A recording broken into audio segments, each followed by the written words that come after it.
मेरे मरने के पीछे दिनेश और उसके परिवार का हाथ है। इन लोगों ने हमारे पैसे भी ले लिए और घर भी नहीं दे रहे हैं। हमारी हर जगह जिल्लत हो रही है। मेरे घर में इनकी वजह से 10 महीने से कोई खुशी नहीं आई।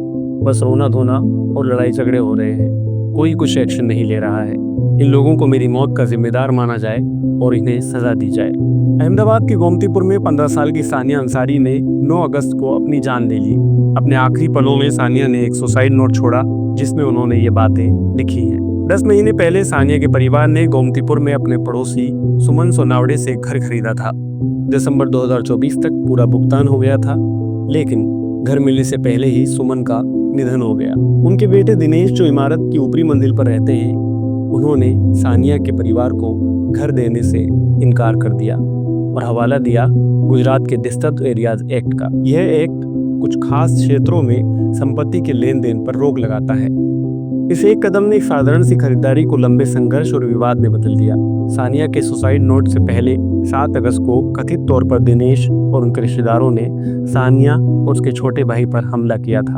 इसके ठीक 2 दिन बाद सानिया ने आत्महत्या कर ली। परिवार का कहना है कि पुलिस ने शुरुआती शिकायत दर्ज करने में देरी की और अब तक इस मामले में कोई गिरफ्तारी नहीं हुई है।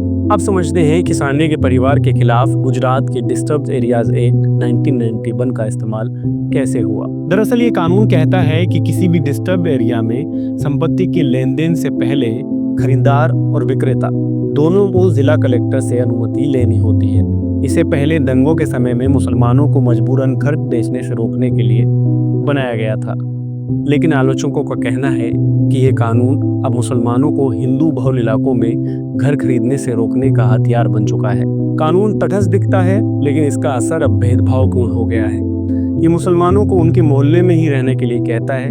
जो परिवार बाहर जाना चाहता है उसे भारी दबाव का सामना करना पड़ता है। कलेक्टर की अनुमति लेने में महीने लग जाते हैं और अक्सर बिना कारण इनकार कर दिया जाता है। गोमतीपुर, जहाँ सानिया का परिवार रहता है, मुस्लिम बहुल इलाका है। यहाँ करीब 4 लाख मुसलमान रहते हैं, लेकिन ये इलाका अत्यधिक आबादी, खराब ड्रेनेज, कमजोर स्कूल और कमजोर बुनियादी सुविधाओं से जूझ रहा है। कानूनन अनुमति मिलने के बाद भी मुसलमान परिवारों पर अक्सर हिंदुत्व समूह द्वारा दबाव डाला जाता है कि ये घर की खरीद रद्द कर दे, जैसा कि इस मामले में हुआ।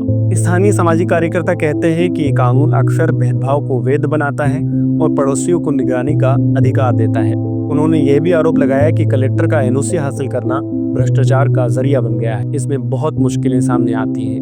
अंसारी परिवार आज भी अपने किराए के घर में रह रहा है, ठीक उस घर के सामने जिसे वे खरीद चुका था। सानिया की बहन कहती है कि सानिया इस नए घर में जाने के लिए बहुत खुश थी। वे अपने सपनों को संजोना चाहती थी, लेकिन आज वे हमारे बीच में नहीं। शुक्रिया।